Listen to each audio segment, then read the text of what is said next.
Alien spacecraft did not crash in Roswell, New Mexico in 1947.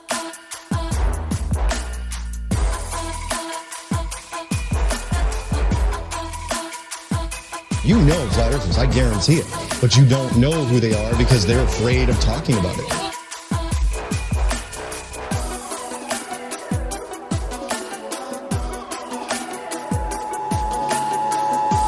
This is not a test. This is your emergency broadcast system.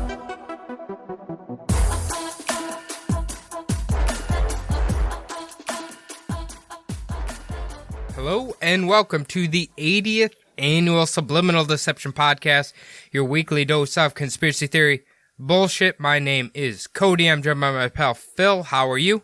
Doing good, buddy. How about yourself? Not doing too bad. It's been a busy week. We've gotten Subliminal Deception now is officially on YouTube, if you prefer that.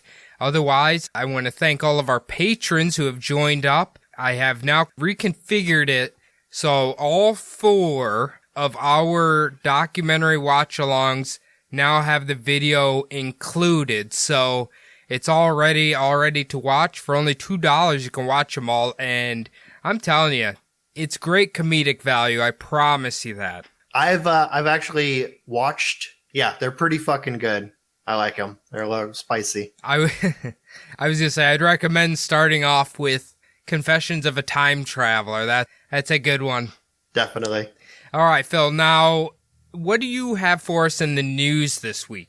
So there was actually a story. This one's going to be pretty old by the time that this episode airs.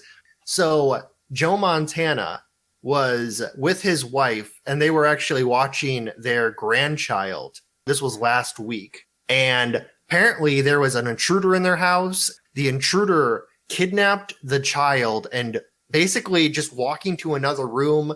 Apparently his wife and he actually had to physically take the baby away from this intruder. They were trying to talk her down. Then the wife apparently ran in and tried to grab the baby.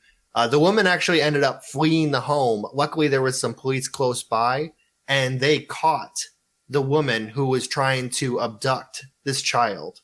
Apparently, she's being charged with breaking and entering, kidnapping, all of that. I had seen this news report as well. I had heard that Joe's wife had managed to get the baby out of her hands or whatever, but man, what a fucking wild story. Did she give a motive or anything? Or do we know why she did it? I have no idea. From what I've read, it was just a deranged woman who was, when they confronted her, she was just rocking the baby in her arms. I have no idea. I don't even know if she knew it was Joe Montana's home. If that's the reason why she was there. Because when I first thought of it, it was it's some crazy people trying to get a ransom out of Joe Montana. Well, get his money. But apparently it's just some crazy woman. I mean, clearly she's mentally ill. I mean, yeah. Is there any doubt in that? But I don't know. I've heard of this before. I don't know if it's true or not, but it's maybe a part of postpartum depression. If they lost their child or something, they're trying to get another child or whatever. I think I've heard that before. Yeah, it was weird. Well, so when I first heard this story, I heard that it was Joe Montana who had actually confronted the kidnapper. I heard this before it was released that it was a woman who was abducting the child. And then once I heard that it was released that a woman was abducting the child, I didn't again hear that Joe Montana actually attacked the woman or tried to get the baby away. I heard it was the wife was trying to get the baby away or wrestle the baby away. So I wonder if maybe the media was changing the story a little bit because any kind of action taken against this female kidnapper would have looked bad for him. I mean, we don't want anybody to hit anybody else. I mean, to be honest, but yeah, I don't know. I heard instantly that it was Joe's wife that did it. Maybe she was able to relate more with the woman than Joe would be able to. I don't know. Well, I heard that it was just her wrestling the baby away from the woman, but it might just be the difference in news companies that were reporting on this story. That might be it, but it's just weird how the story changed. It seemed from right away when I heard the story to I think it was a few days after. It's funny because I remember I heard on the news basically they had distracted the woman somehow, and then it seemed like Joe's wife went and got it. That's kind of what I had heard, but who really knows? Either way, the woman's in custody, the baby's unharmed, and I guess everything's safe as far as we know. Yeah, it is a very good thing that the baby's fine, the woman's in custody, and it's all taken out. Well, this is breaking news for us as well, but not really, I guess, people who listen to this a week from now. But Trump obviously has contracted coronavirus, and now what I just saw like a few seconds ago is they're shipping him to a hospital. So I don't know if that means it's really serious. He is 74, I think. Yeah, so actually at the time of recording this, I hadn't seen yet that he was being shipped to a hospital, but you actually informed me of it right as we were about to start recording. I believe they think he caught it from one of his advisors, Hope Hicks. Who the hell is that? It's one of it, like the White House advisor people. I'm not exactly sure. Yeah, I don't know. I don't know who got, obviously, you know what the conspiracy world's going to say. Yeah. Well, I mean, there's that, and there's all of the anti-mask stuff that he was involved with and telling people at his rallies that they shouldn't wear masks and telling reporters to take off their masks because he can't hear them.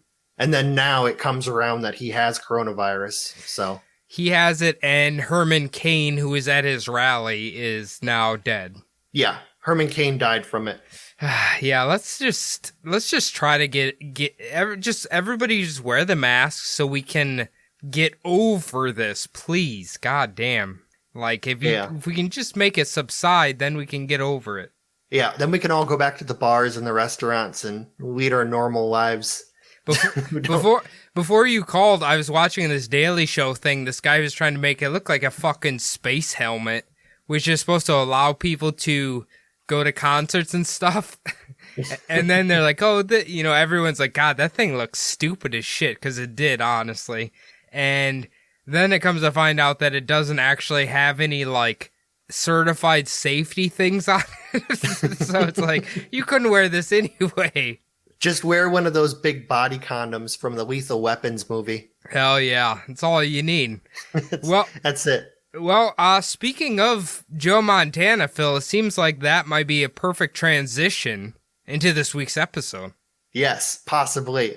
So I kind of, we've been hitting the bigger conspiracies, the more popular ones, the hard hitters. So I kind of wanted to settle in. It is football season after all. And I wanted to get into a football-based conspiracy for us for this week. Hell yeah. It's timely. And you know what? To be honest, I feel like our listeners, I don't know what you've gotten, but I've always gotten compliments that they learn something, okay? They like that aspect of it. They're learning something. So it doesn't really matter what the topic is. And I'm guessing today, a lot of people, including myself, are going to learn a lot of stuff about the football world and its conspiracies. Yep. So, I really wanted to do a fun one today. As we know, me and you know, there is a lot of superstition and fear of curses in the sports world. And I just wanted to hit on one that maybe not a ton of people know about. It's a famous one, but you kind of have to be in the world of it to really know it. So, when you name curses, conspiracy in the sports world, there's some big ones. There's the curse of the Bambino. Can I tell you about a timely curse that's going on right now, or just happened? Oh, what's that? The Minnesota Twins. I thought so. 18 straight playoff losses. Okay, yeah. In baseball, keep in mind, everyone, in baseball, you play like the best of 3, best of 5, whatever. That is not winning a single one of those games, and they continued that record this week by getting swept by a team with a losing record. Yes, the Minnesota Twins played so poorly that the Astros didn't even need to cheat to beat them. I know. Dude, have you ever watched the videos of them catching them cheating? Yes, I have. I've seen quite a few of those compilations. It's fucked up. Anyway, continue on, Phil. So I'm going to start with he's kind of a character in the pro football world. Have you ever heard of a man by the name of John Madden? I often think that him and my grandpa on my mom's side look very similar. Yes, actually, I remember what he looked like, and they did kind of Yeah. look similar. So John Madden of the movie Little Giants fame was born on the 10th of April, 1936, in the spam-crazed city of Austin, Minnesota. Yeah, they love that spam over there. Definitely. So the family actually would eventually move to a much sunnier climate on the West Coast in a small San Francisco suburb called Daly City, California, which is located in the Bay Area. Now in Daly City, a young John Madden would attend Catholic school at Our Lady of Perpetual Help. Oh, isn't that nice? So John and us have a lot in common. That is true. We both got subpar educations from a bunch of crazy religious fanatics. You know what's timely about this as well, Phil, is so on Bumblebutt Podcast, I'm working on my episodes for the future. Actually, the episode will drop like 2 days after this comes out, but it is involving a Catholic priest, right? So I've been diving headfirst into the Catholic rhetoric lately, so I'm well prepared for this. Ouch. Hopefully, Yeah. hopefully he didn't leave too many scarred children behind him. You know what? Is funny. I learned something that apparently there was a covert war going on between the Protestants and the Catholics. I wasn't aware of this. Was this in the 1500s or? It'd be late 1800s. Oh, it was all about that cheddar. They wanted the money coming in. There wasn't enough money flowing out of the pockets for all the churches in those towns. Back when the towns had 5 churches each. The sad thing is after reading all of that stuff, you're basically like, this is why the Catholics have such a foothold in the Midwest. Oh yeah. So they all have their little areas of influence that they kind of have. I'm a little shocked they allowed Catholics in California, though. Yeah, I mean, a lot of the Catholics ended up moving to the Midwest because it was empty. And they could go there without getting the shit kicked out of them by the Protestants and the people who had already been there when they immigrated here from, Ireland, Italy, wherever. Okay, final question. Do we even know who the hell Our Lady Perpetual Help is? I don't know. It might be one of those fucking, those church ladies that you used to see on TV. I just say a barista from Starbucks. Yeah, they're always very helpful. So in Daly City, Madden would meet and befriend John Robinson, a future fellow college and NFL coach with 10 years at the University of Southern California and with the Los Angeles Rams.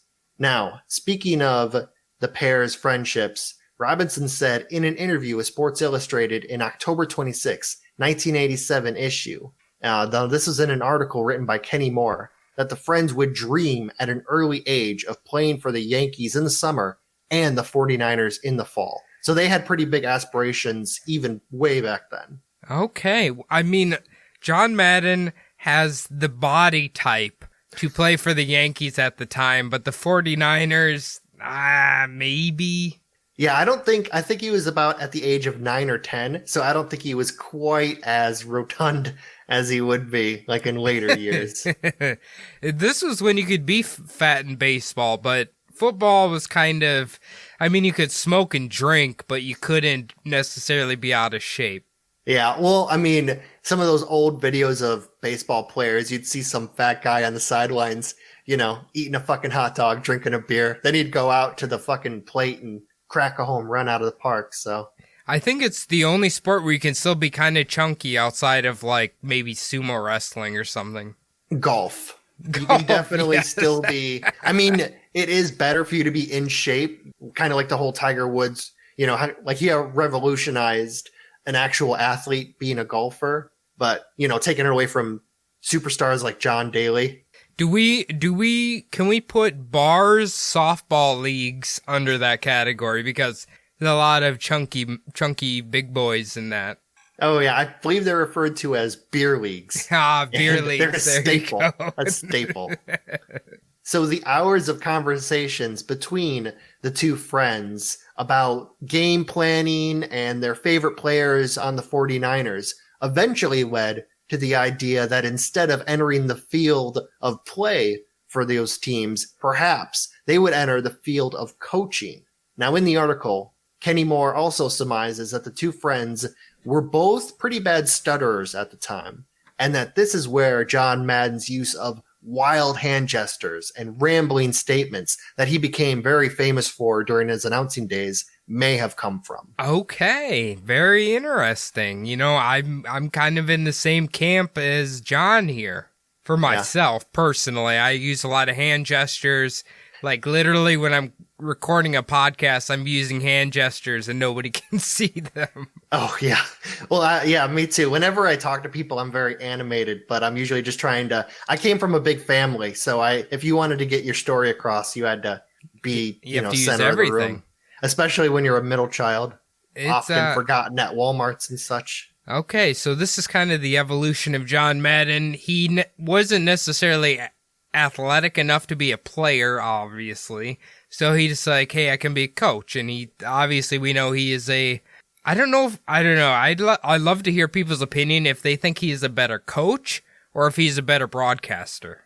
Well, he actually did play. So I'm going to get into it in a tiny bit. Okay. He played in high school. He played in college.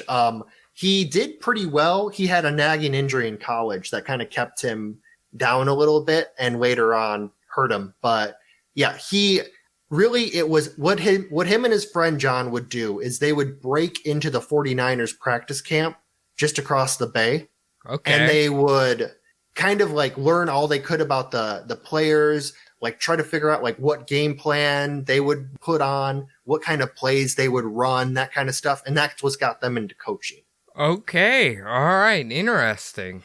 Yeah. His nagging injury, he had too big of a head? It also could have been something to do with eating a few too many. Many beers and sausages. He was in pretty good shape in his high school and college days. Like you see him and his buddies back then, and they were he was a two-sport athlete. He was the catcher and he played linebacker. He was like in high school, he was like a big-chested dude. Like kind of like the football players you imagine from back then. Okay. The beer drinking football players. So I also just wanted to ask you really quick on the cover. I looked up the Sports Illustrated. I actually downloaded the entire issue, that entire magazine. And on the cover, it featured Dan Gladden stating that he was the hero of World Series Game 1. Now, can you guess for which team in 1987? This is the Twins. Yep. Minnesota Twins, the Kirby Puckett era. There was like a 10-page spread in that magazine. Okay, did they win in 87? I believe they did. I think so. This was actually, the magazine came out during the World Series, so I would have to look it up, but I believe they did. I know they won 2. Maybe it's 87 and 91 or 87 and 89, one of the two. Somewhere. The last time a team was relevant in Minnesota. Yeah, I picked through the article a little bit. It might as well have been called Kirby Puckett and Friends. But yeah, it was. They were very good at that time. He was a beloved figure. He's the last big boy baseball player. He had a tragic ending, unfortunately. Definitely, yeah. We always well, we grew up in North Iowa, so the whole fucking Kirby Puckett, everyone was still talking about him into the 90s. Hell yeah. So Madden would then attend high school at Jefferson High School, which was in Daly City, graduated in 1954, later attending college at San Mateo College. Shortly after, he would gain some scholarships and end up meeting his buddy from his old school and go to the University of Oregon, but would end up having to transfer out due to a knee injury. This would actually send him down to California Polytechnical State University, where he would play football and baseball, eventually graduating with a bachelor's in 1959 and a master's in 1961. Wow, I did not know John Madden was so accomplished. That is impressive. Yeah, definitely. Both the bachelor's and the master's degree are in education. Really? Oh, well, I guess that would speak to his coaching skill. Oh, yeah. And he actually credits his education as, kind of giving him the ability to teach players, his coaching staff, all of that too. So I bet that, you know what? I bet that helped him in his broadcasting career as well. I don't know about that. I think just being an outlandish figure. Oh, you mean like learning about the players and that kind of stuff? Yeah, probably. Well, like how he's able to talk and decipher the plays and all of this stuff. I bet that all goes into like teaching the audience what's going on the field.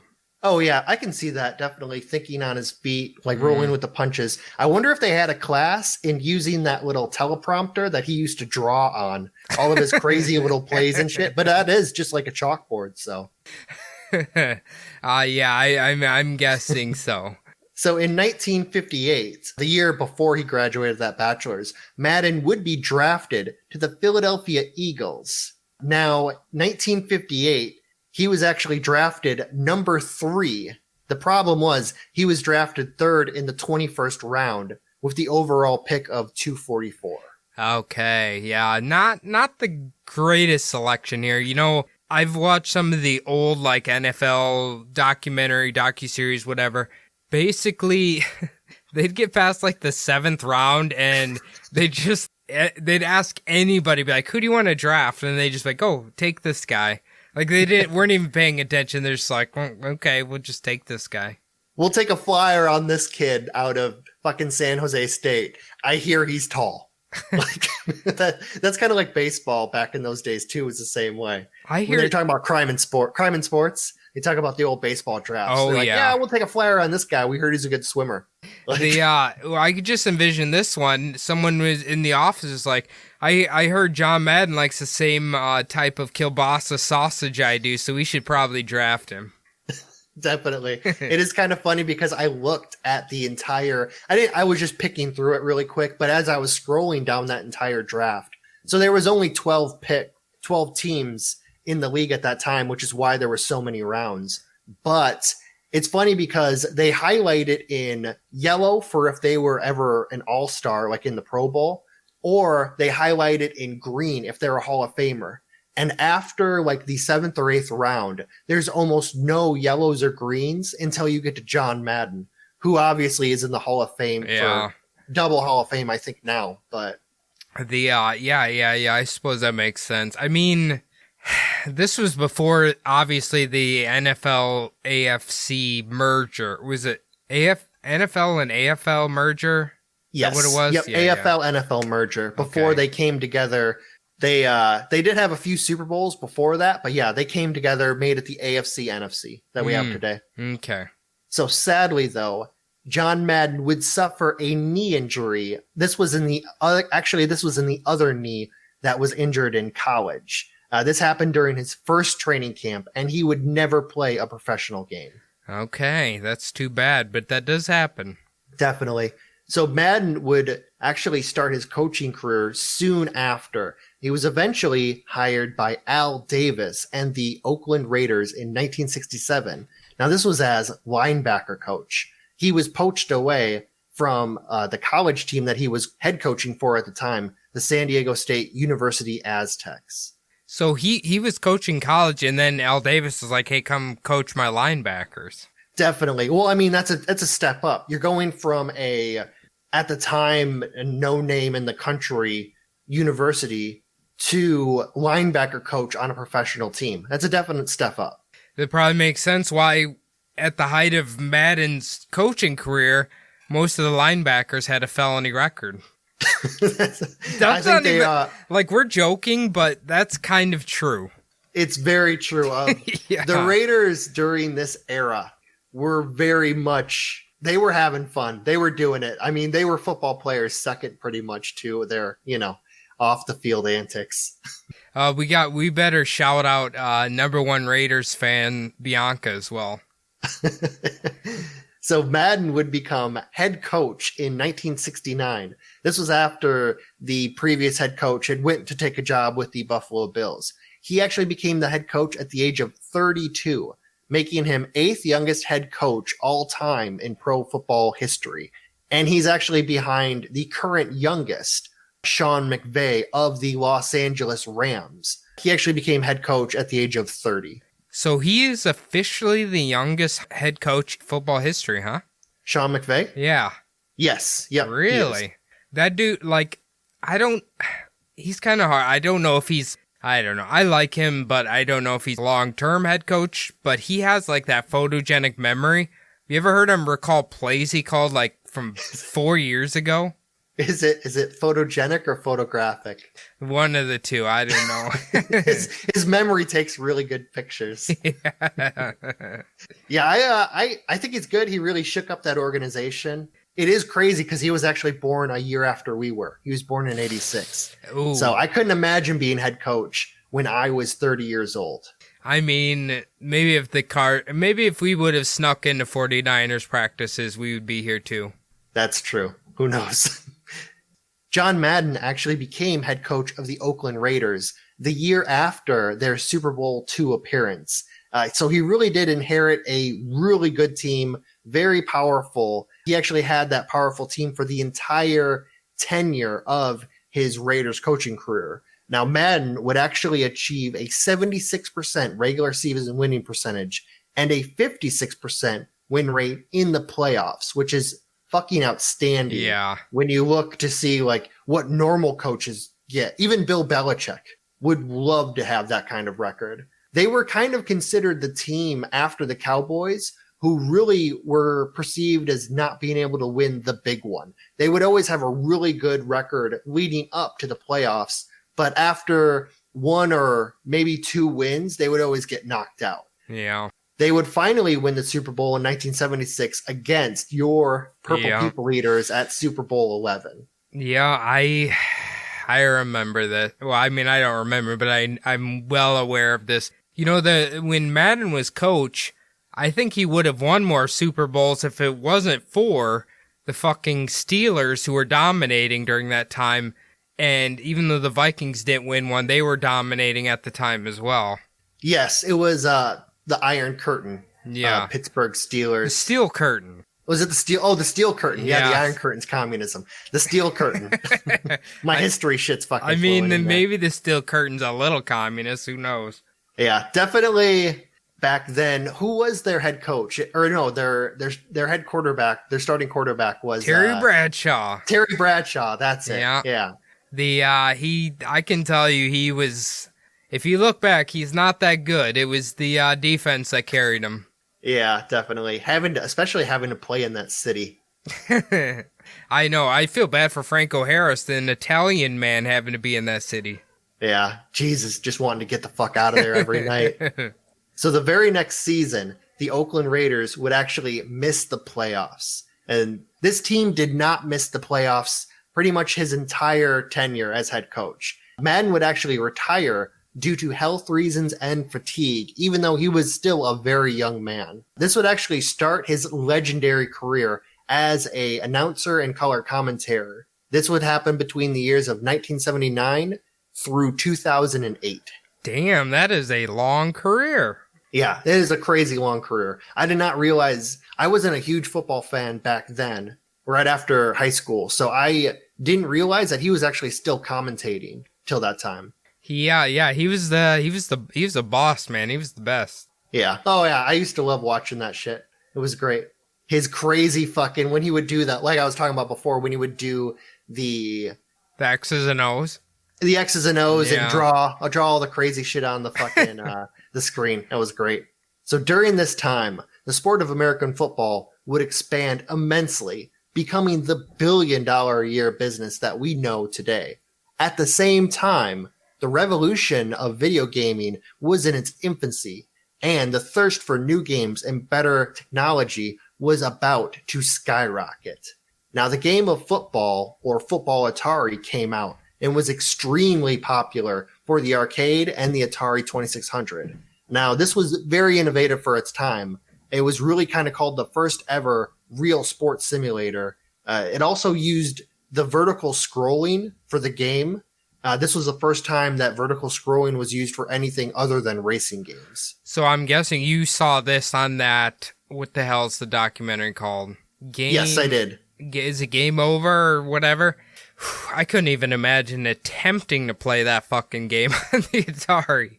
Oh, yeah. I mean, with the games that we have now, you can't imagine that. But back then, that had to be the most incredible, if you loved football and love video games, that would have to be the most incredible marriage you've ever seen. Oh, absolutely. Actually playing football on a video game system. Absolutely. Oof. But looking back now, it just looks terrible. Yeah, definitely on that show when I'm going to talk about it in a second, but Tecmo Bowl really brought back some memories for me. All the fist fights between me and my brothers and just So for Nintendo, a game called 10-Yard Fight came out in 1983 for the arcade in Japan, and in the United States, it actually came out for Nintendo Entertainment System. Now, the view actually came from directly above the play. And though the game did not allow the players to call plays or control multiple players, the game did actually show real football formations and actually had kind of more of an arcade style for the game rather than like the crazy kind of run around game, which was the football Atari game. Right. So this is very innovative. Yes. So for the arcade game, you were really only able to do kind of like one drive at a time, and then it would start you on a whole new game. But for this game, it was more of you got to play the entire game. Oh, really? Yes. That's pretty cool. Yeah, so it kind of expanded it into like a real football game. Gotcha. Okay, so this looks more like the traditional, like if you were to play Madden today, I mean, obviously it's not that advanced, but the top-down view would be how you were playing this game, right? Well, yeah. So the view was directly from above the field. So it was like a flat surface that you were looking at, but you were actually looking at players. It wasn't just your player and a couple more players against maybe 4 players. Gotcha. Okay. Running around. So it was actually a real football game. I've actually never heard of this game, 10-Yard Fight. Yeah, I do believe I've seen it on kind of like some of those old, if you ever look at like 100 greatest whatever games, I think I have seen this one for NES lists, but that's about it. I never played it when I was a kid. So I mean, the title sounds very much like the Japanese people don't fully understand football. They just call it a 10-Yard Fight. It definitely was a Japanese game. Yeah. So you're lucky. I mean, honestly, you're kind of lucky if it even resembles football at all at that point. But so in 1987, like I mentioned before, Tecmo Bowl came out. And now this came out in the arcade originally as a 2-screen box. This allowed for up to 4 players to play. But for consoles, it actually had 3 modes. Now it had 1 player, 2 player, and coach mode. This was only for 2 players, obviously, just like we remember it for the NES. Now, the game allowed for players to have the option of 4 different plays on offense and on defense. And it also revolutionized the way you saw the game being played as it used the side-scrolling view, really for the feeling of you actually moving down the field and playing the game. Right. So the game also featured kind of like, they didn't have the licensing for the real NFL teams. It featured parodied teams, but it did have real players from the NFL Players Association who lent their names to the Tecmo Bowl team to make this game. But even in the parodied team, they could have the Minnesota Vikings. Oh yeah, no, it was Minnesota, but they weren't called the Vikings. No, I mean the team's such a joke they could have them on there anyway. Oh yeah, exactly. They might as well have been the Minnesota Vikings. I don't know, were they good in the 80s? I don't think so. No, it was all about the Bears then. But what I remember about this game is I would always pick Marshall Falk. You remember him? Yes. Yeah, I God, do. he was a beast in that game. Yeah, I'm actually going to talk a little bit about the players. Hell yeah. So even though the NFL didn't allow Tecmo to use real teams, like I said, they were allowed to use real cities. They actually only used the best and most popular teams that existed at the time. And they were Indianapolis, Miami, Cleveland, Denver, Seattle, the Los Angeles Raiders, Washington, San Francisco, Dallas, New York, Chicago, and Minnesota. So Minnesota did make the cut of teams that got in. Have you noticed every single other one here's a city name except for Minnesota? Minnesota? Yeah. Well, you got all the cities within the states, and then you just got Minnesota. I guess New York and Washington, kind of. But Well, I mean, New York, yeah, but everyone knows it's New York City. It's the city, New York Giants. Actually, Washington's a district. It's not really a city, so there you go. I'm trying to think what player they would have took at this time. I don't, and put on the Minnesota team as far as star players go. I'm not sure. They just have some fat fan from the crowd come down and play for them. Probably. At least they don't have Green Bay on here. That's all I care about. That is true. Nowadays, they would definitely have Green Bay, Dallas. Yeah. You know what teams they'd pick. The ones who want to be considered like America's teams. Mm-hmm. Kansas City's not on the list either. I just noticed that. Yeah. Well, they probably were shitty back then. That is true. So with this game, Tecmo Bowl actually had kind of like different looks for the players and slightly different skill sets. This was the first time that not all of the players just looked like generic, kind of like white dudes wearing jerseys. Mm. So, of course, when you talk about Tecmo Bowl, you also have to mention who the fastest player on the offense was for any team, which, of course, was Bo Jackson of the Los Angeles team. So back then, it was pretty well known that if you chose LA for Tecmo Bowl, you were cheating. Really? Yeah. Just because it had Bo Jackson. Oh, no, on the game, he was the fastest player. I mean, if only they knew the trajectory of Bo Jackson a few years after that, but yes. This was pre him tearing his leg apart and then getting I think it was his hip infected and losing he lost all the blood flow to his leg, so. Oh, that sounds nasty. Yeah, he lost the blood flow to his hip bone because he tore his leg out of the socket so bad. Ouch. God damn. Okay. Yeah. And then his hip bone ended up rotting inside of his leg. So no, that doesn't sound like a good Sunday. No, he did have hip replacement surgery, but he never came back as like the powerhouse that he was before. But I mean, a hip replacement surgery for the time, no other person would have been able to come back from that. So right. Yeah, that's a good point. I mean, Jesus, who was doing surgery on him? A fucking Civil War surgeon? What the hell is, like, did they sterilize anything? Well, no. So what happened was he ended up breaking a blood vessel in his leg, and they didn't know that blood wasn't getting to his hip. Gotcha. Okay. That makes sense. Yeah. So nowadays, they would probably be able to find that. Though I did actually meet someone in my last apartment complex who had dislocated his hip, and the exact same thing happened to him. Really? Yeah. Because I asked him when he was telling me that story, I was like, well, that's what fucking Bo Jackson had. He's like, yeah, it's the same thing. It's like, oh, fuck. So he actually had a hip replacement. Okay, so let's pray none of us or our fans ever have to have a hip replacement. Definitely. Yeah. It sounded fucking terrible when he was telling me about it. But. Yeah, it does sound a little terrible. So at about the same time, a football game was in development that would actually change the video game landscape forever.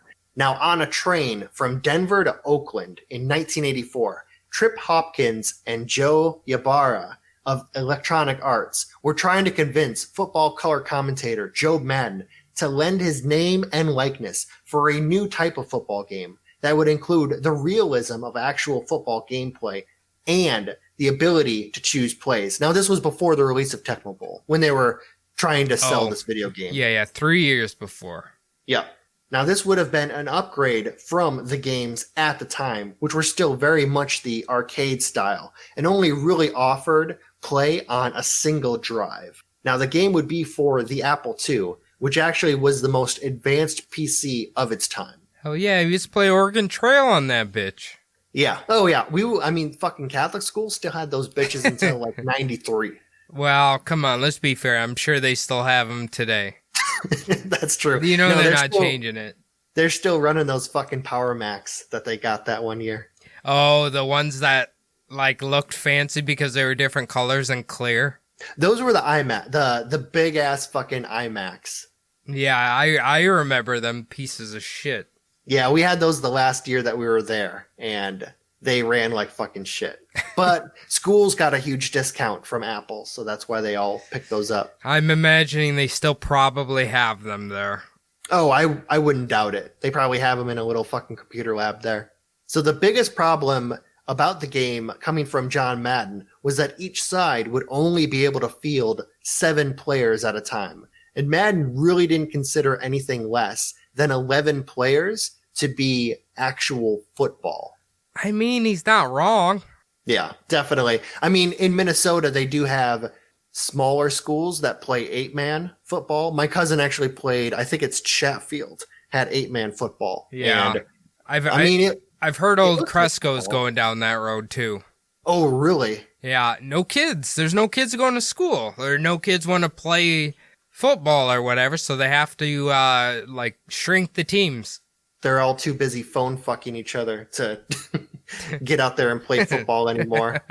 So the release of the game would stall until 1988, but it did have the 11 players per side that John Madden wanted. However, it did have an extremely low frame rate due to all of the expanded amount of players on the field. Even though it was very slow, the game was a great success.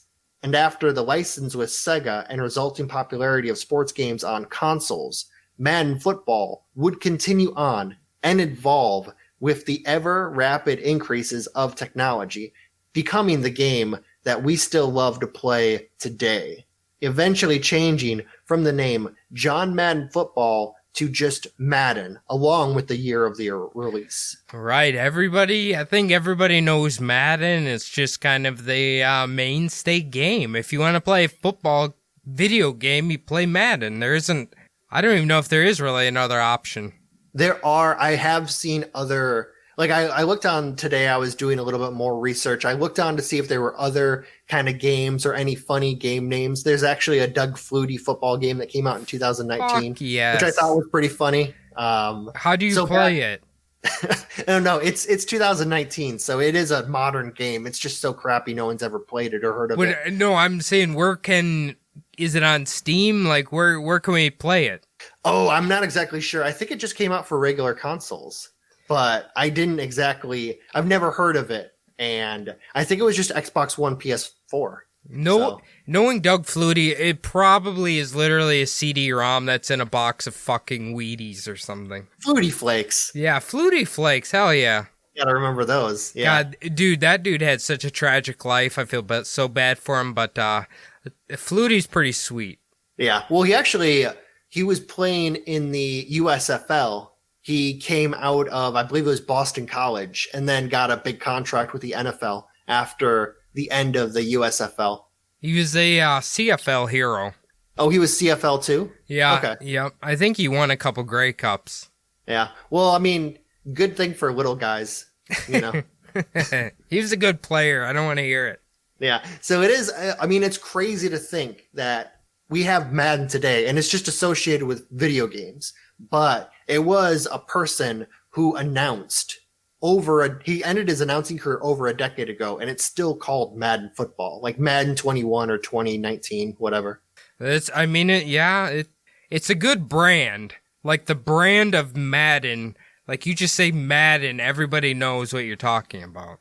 Oh, yeah. I mean, that brand recognition is fucking out of this world for Madden Football. It's just there. I don't even think they've had his face or voice or anything on the game in like 10 years either. Oh, yeah, definitely. I mean, I am going to get into that a little bit right now because the Madden franchise would feature the coaching and announcing icon on the cover all the way up until 1999, when it was decided to change the cover of the games to feature an outstanding player from the previous year. For the first 2 years of this, it was only for the so-called PAL editions of the game, which were actually outside of the United States. So up until 2001 in the US, you would see Madden on the cover. Gotcha. Okay. You know, the last one I remember playing a lot. Maybe you even played it with me. On Nintendo 64, Madden 98. Fuck yep, yes. You could do a leg drop. You could hit him with the German suplex after the play was over. Are you sure it's that one? I believe it was that one, because I remember we would play the football game, but then it was after the play ended. That's where you ran in there and tried to hit him. Or was that NFL Blitz? You're thinking of Blitz. I'm thinking of Blitz. Madden 98. Madden 98, all you would do is like pick the Lions or make sure Barry Sanders was on your team, and you could just dominate everybody. Oh yeah, yep. It was an advanced game for its time, but it was still pretty simplistic compared to what we have nowadays. Absolutely. Maybe we should fire that up after this. Yeah, it'd be great to find an emulator. I think I have my 64 and the game around here somewhere. Oh yeah, I never had it. I always only played it at your house. But.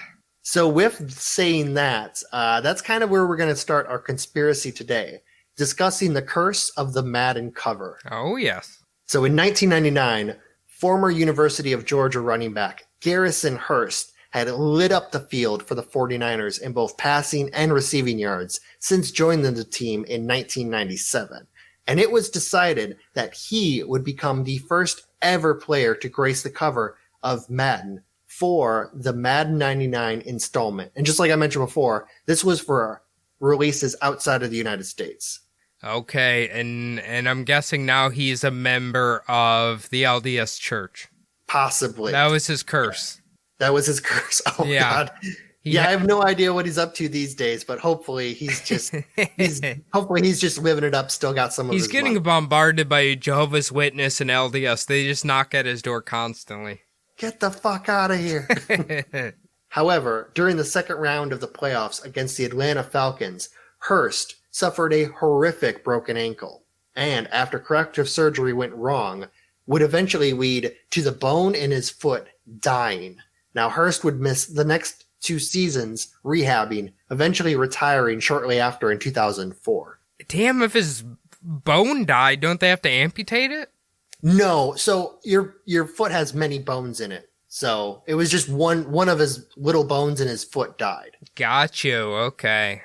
Well, I imagine at that time that's a horrific injury. Seems like a lot of even your boy Hawkinson, who had his ankle on the wrong way last season. He's still playing right now, so medical technology's advanced quite a bit. Yeah, the miracle of modern medicine keeps advancing, luckily. There's a lot of injuries from back then that would be career-ending today. Or no, there's a lot of career enders from back then that would be easily fixed or fixed with rehab today. The ACL, that's a big one. Yeah, back in the day, if you had a torn ACL, you were done for. Now they just fucking stitch that bitch back onto your bone, and you're good to go in a few months. From what I heard, they use a pig ligament, I believe. Really, they do that too? Yeah, for those tendons. Yeah. Okay. And a lot of HGH probably. I've heard that they just kind of stitch it back on, but okay. Yeah, I've never heard of that one. I've always heard they put like a pig tendon in there and then reattach it. You're good to go. Yeah. You know, pigs are the most nimble animals in the animal kingdom, Phil. Come on. Yes, and if you go to Green Bay, you'll know that they are most like human beings. So. Right. I thought you were going to say the most popular animal to marry. Oh, yeah, Iowa. Oh, Iowa, yeah. So the Madden 2000 player was originally supposed to be Barry Sanders. However, he retired soon after he was announced for the video game cover and would be replaced by Green Bay running back Dorsey Levens. Now, the problem with him is he would be hampered by a nagging injury and would eventually be released by the Packers in 2001, moving 3 times to the Philadelphia Eagles in 2002, the Giants in 2003, and the Eagles in 2004, before retiring fully in 2006 with the Packers. So he got to play with Favre. Yes, he did get to play with Favre. Oh, yeah. Why didn't they put PP Boy Favre on there?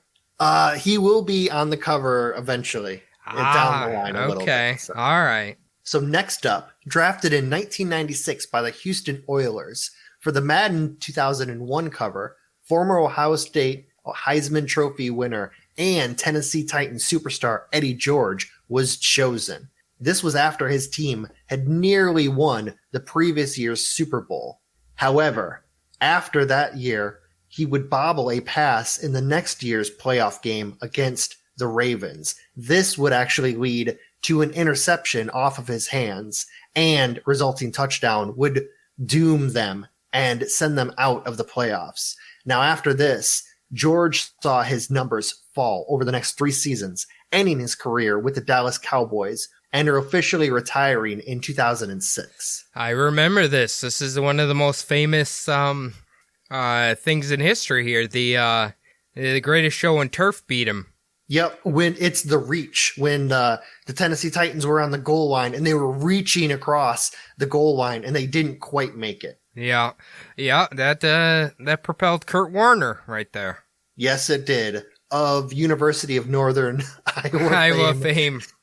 And an Iowa grocery store fame as well. Yes, putting Hy-Vee on the map. So I'm sure they have him to thank for that. Oh, absolutely.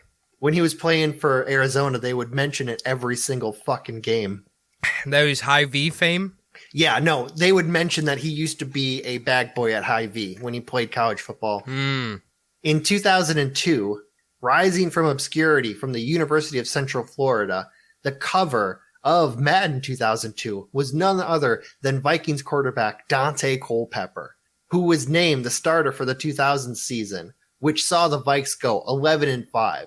This was mostly behind Dante Culpepper's 4,000 yards passing and 500 yards rushing, leading to a conference championship loss in 2001 to, who was it?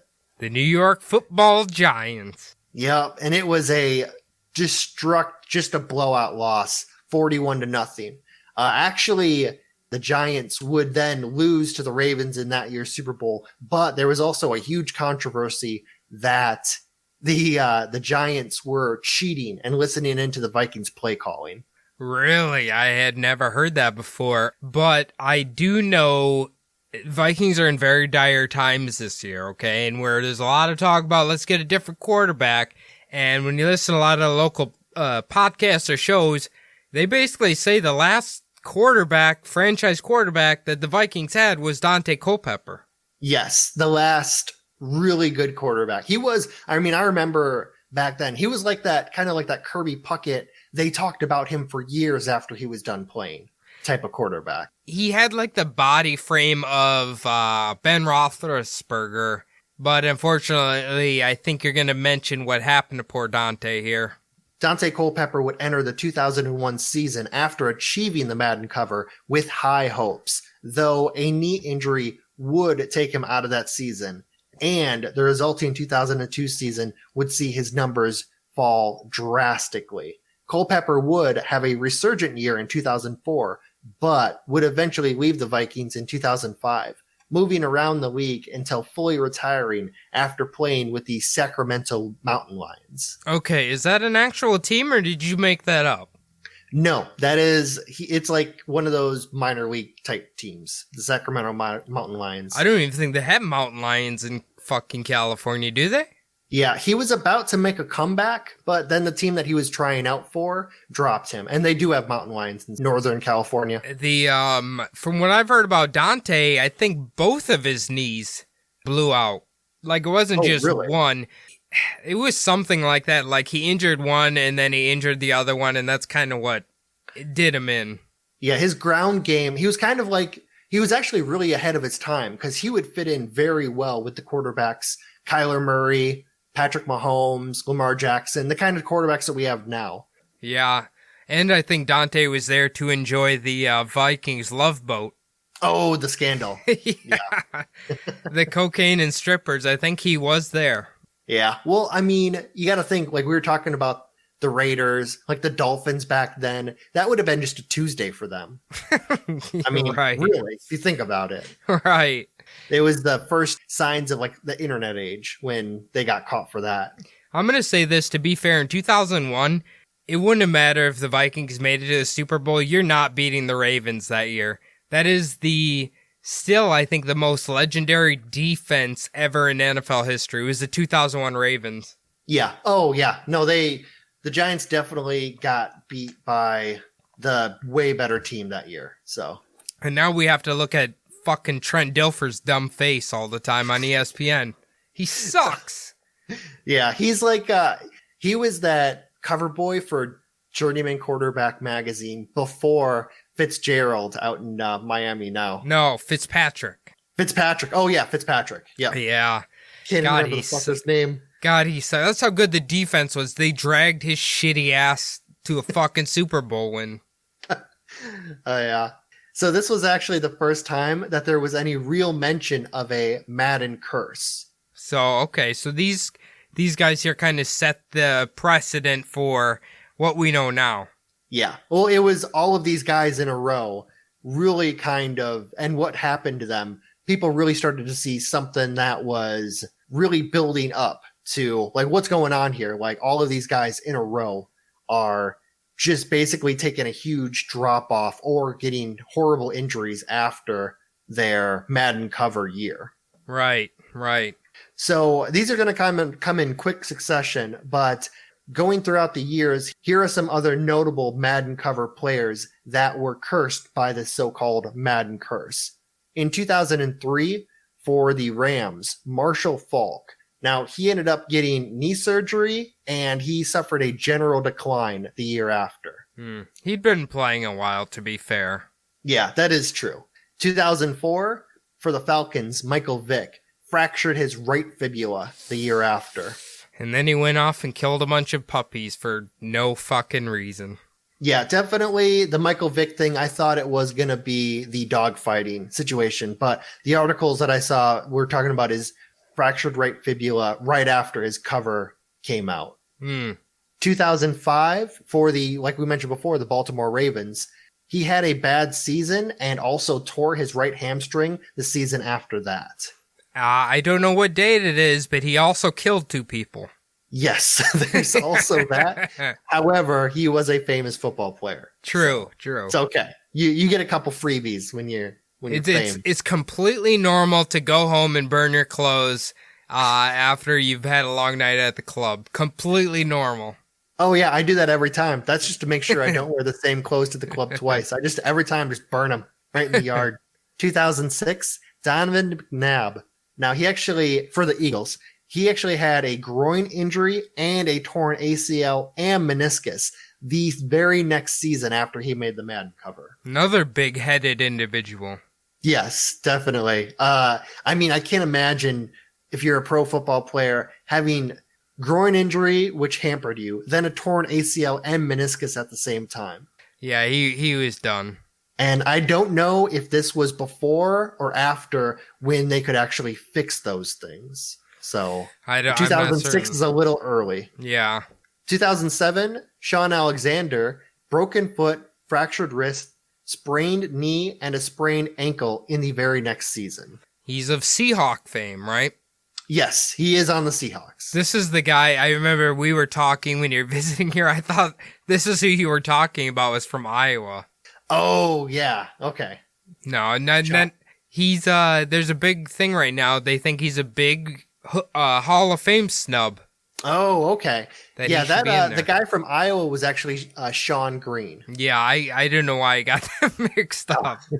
Yeah, he did not exactly make a Madden cover during his NFL career with the Jets. So the very next year, 2008, Vince Young and Luis Castillo, who actually, for the Spanish versions of the game, Luis Castillo was on the cover. Now, Vince Young injured his quad, and Luis Castillo actually suffered a knee injury in the next season. So both of them had injuries that hampered them. Vince Young obviously went from NCAA football champion, like he won the championship, and then he basically had that injury, and then you didn't hear anything else from him when he played for the Titans. Well, to be fair, him or the USC guy weren't really that good. Oh, was that Lionheart? Lionheart, yeah. Wait, Yeah. So were these guys on the cover together, or they were separate? Like, they were separate, right? No, they were separate. So Okay. basically, like English speaking or like United States, like those countries would see Vince Young. The Spanish speaking countries would see Luis Castillo. That's cool. What team did Lewis play for? Do you know? I don't exactly know that one. I'd never heard of him. I just heard of Vince Young. Okay. All right.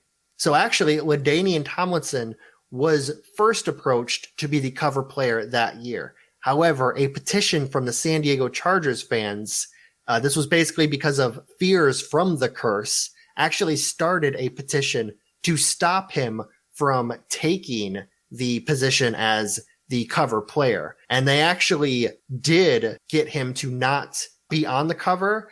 The NFL and Madden basically said it was because of contract negotiations and problem with using his likeness. But he did, however, have a great career. Yeah, he's a fucking man. He is a monster. Yeah. I wonder if that was the year he broke the touchdown record. I'm not exactly sure, but I do know that he was never really, in his career, he was never hampered by any real injury. Like, he just kept playing. I was playing fantasy football at this time, and anyone who had him was just fucking killing it. That was back before PPR became big. I would recommend anybody who has access to, I think it's Football Network, and you like the Football Life show or documentaries about players or coaches or whatever, watch LaDainians. It is one of the best ones.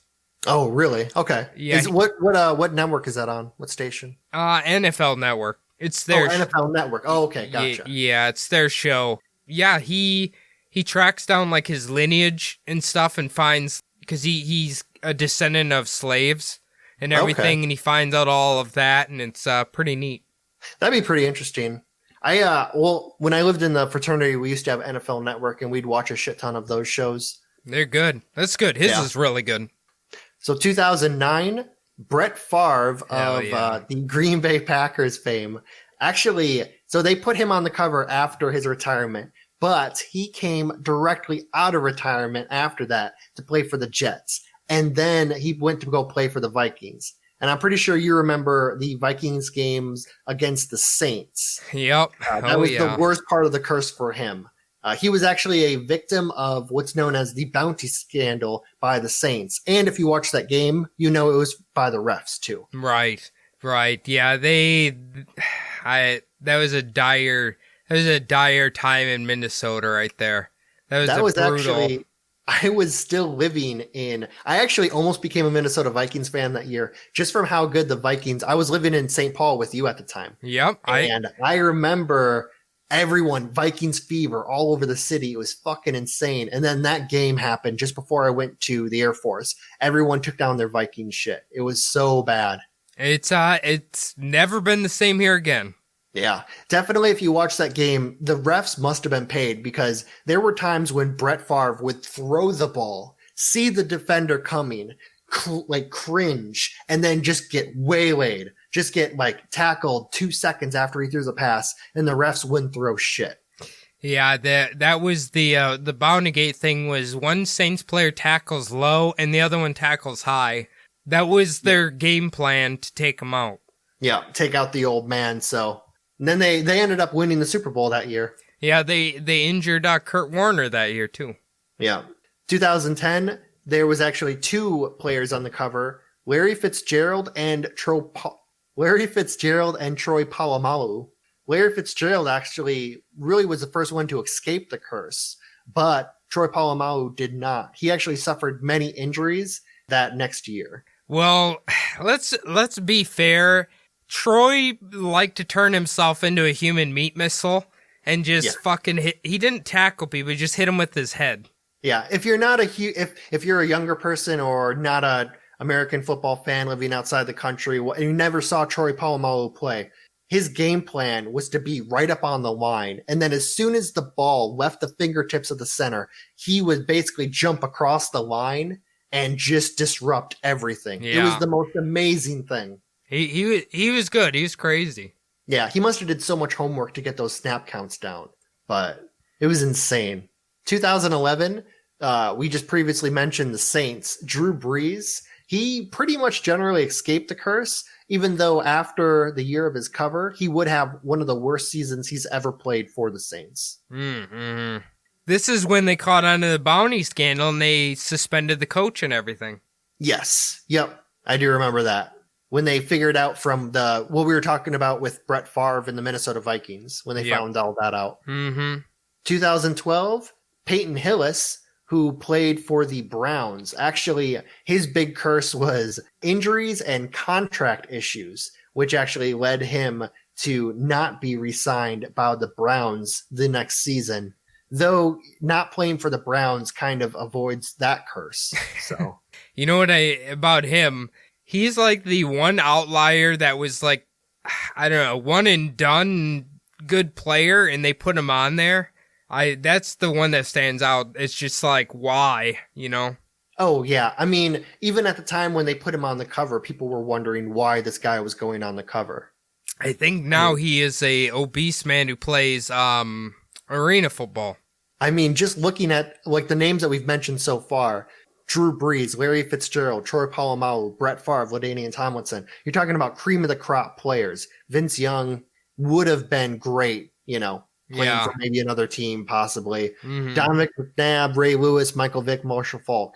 Then you've got Peyton Hillis, who doesn't show up on anybody's fucking list for anything besides Bus, Right.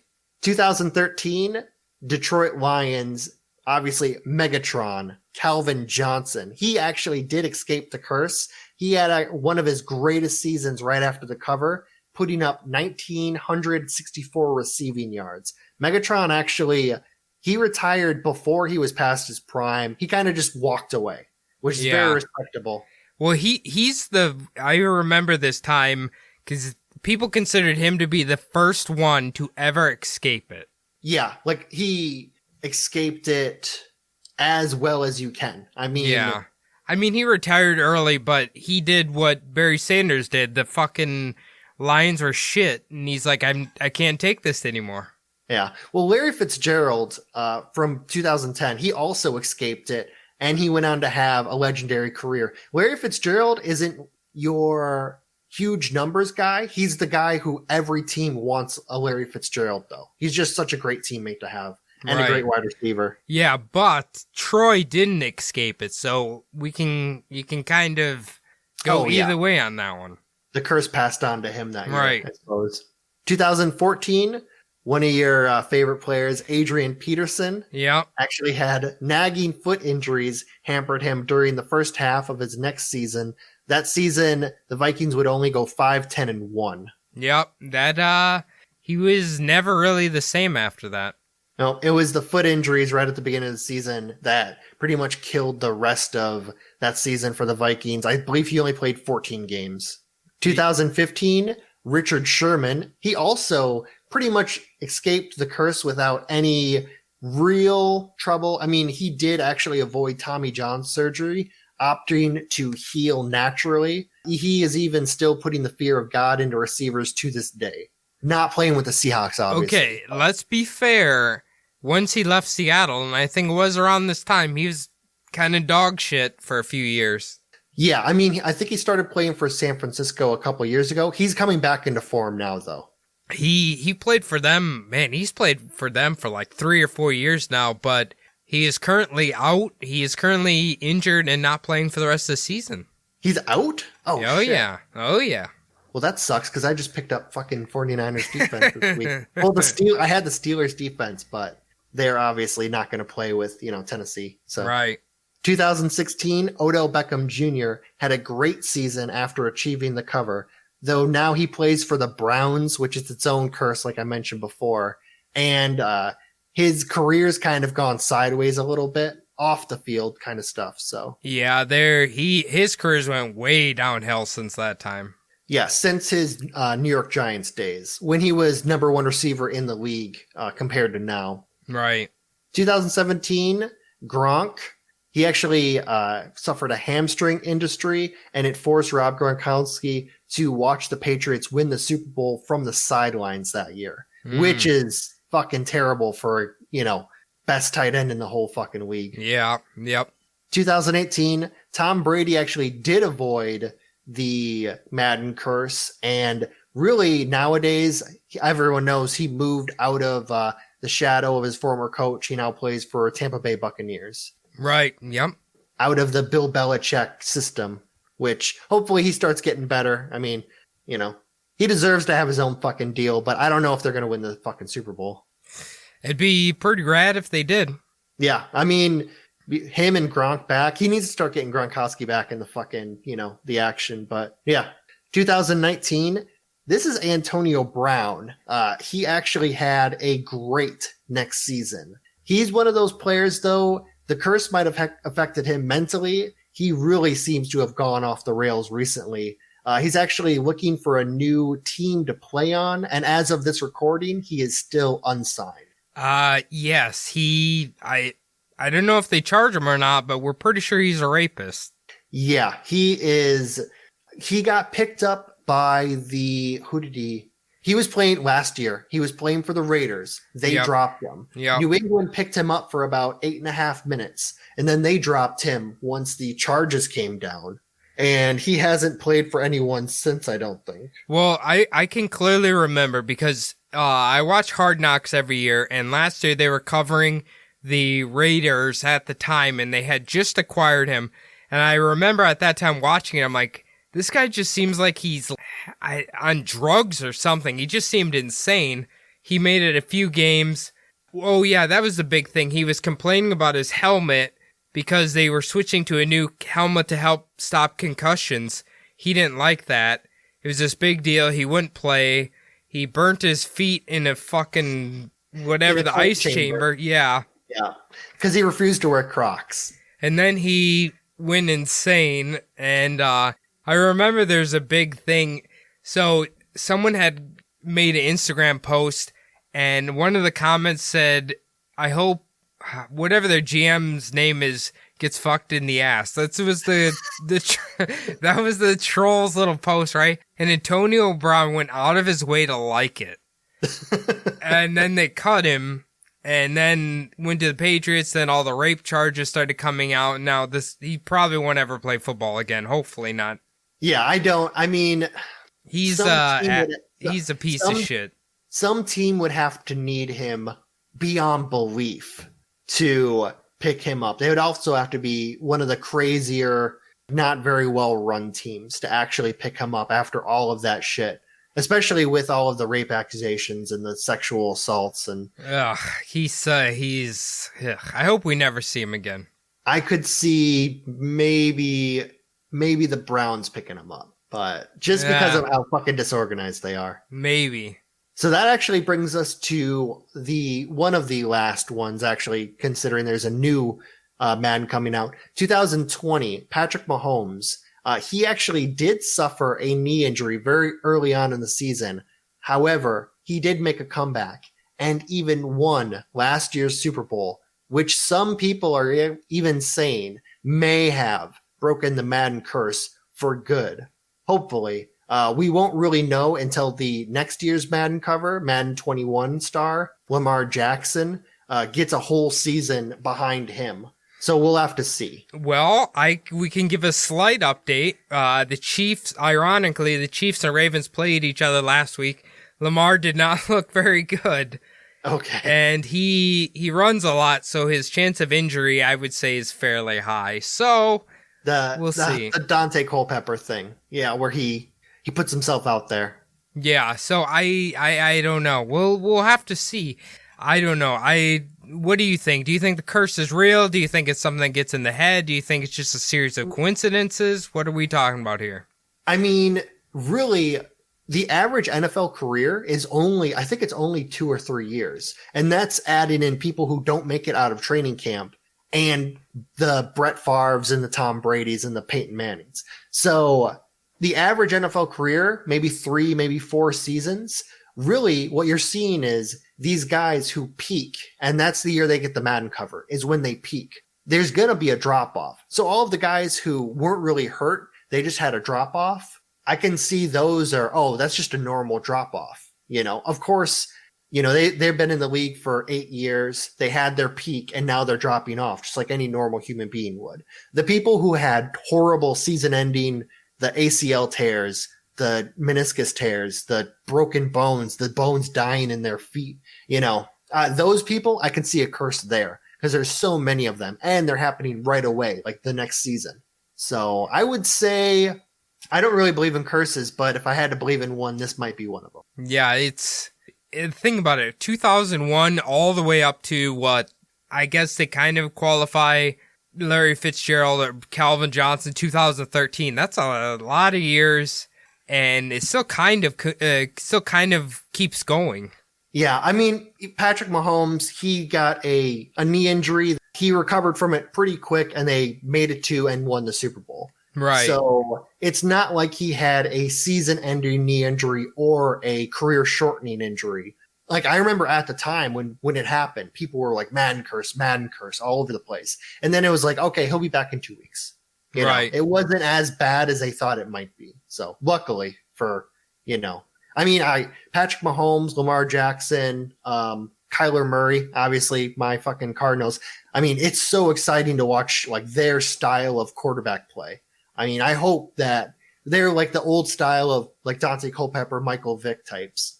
So I hope that they can keep it up, keep playing, because it is great to watch that, brand of football. Yeah, I can say it definitely is. When you got a fucking tree trunk named Kirk Cousins on your team who sucks, yeah, it's not very fun. This man, I swear I could run faster than him. I probably couldn't, but it appears like I could. You know what's funny? When I first started looking at the notes and I saw John Madden's name, I thought you were going to go into why John Madden's so terrified of flying in a plane. But actually, that is part of why they did the meeting about the video game was on a train from Denver to Oakland. I didn't really mention it at all, but he is terrified of flying. And he rode the trains, the Amtrak, up until Greyhound sponsored a bus for him. Yeah, I remember that. We don't really know why he's terrified of flying, right? I have no idea. Maybe because it's better food is on the ground. Yeah. I mean, that would be the most likely reason for that. But anyway, Phil, we've been going for a while here. So where can people contact us about their feelings on the Madden Curse? Well, it's growing and growing, but we've got our website, Weirdos United Network. You can find us at www.subliminaldeception.com. It'll take you right to the website. On there, you can go into the little contact. It'll open up a box and type in your name, type in your question, and it'll get straight to us. If you want to do it old-fashioned way, subliminaldpodcast@gmail.com. That one still works too. It gets us the same way. We're also on Instagram, on Subliminal Deception Podcast on IG. It's actually the best way to get a hold of us. Really on that every single day. I'm on it during all of my breaks. I've been actually getting talked to from messages from a lot of people. So thank you for all of those. Cody and I also have our own Instagrams. Mine's SDPodPhil. I check it a little bit more often, not as much as I used to, hopefully more in the future. Cody, you got one? Yeah, you can follow my personal Instagram at CodyZabub. The other thing we need you guys to do, if you would like to support the show, which we greatly appreciate, go to our Patreon at patreon.com/subliminaldeception, or there's a link on the website as well, subliminaldeception.com. The other thing that we really appreciate is if you are a iTunes listener, log on to your iTunes, leave the show a 5-star review. Preferably written, doesn't really matter what you say. Type, I love John Madden's big ass head, doesn't really matter. If you're a Spotify user, just hit the follow button and you'll always be updated when we drop the newest episode. Otherwise, Phil, you did a tremendous job. I think a lot of people are aware of the Madden Curse, but don't really know how extensive it is. Yeah, it's very extensive. That's the best way you could have put it. Otherwise, guys, we will see you next week. Thanks, guys.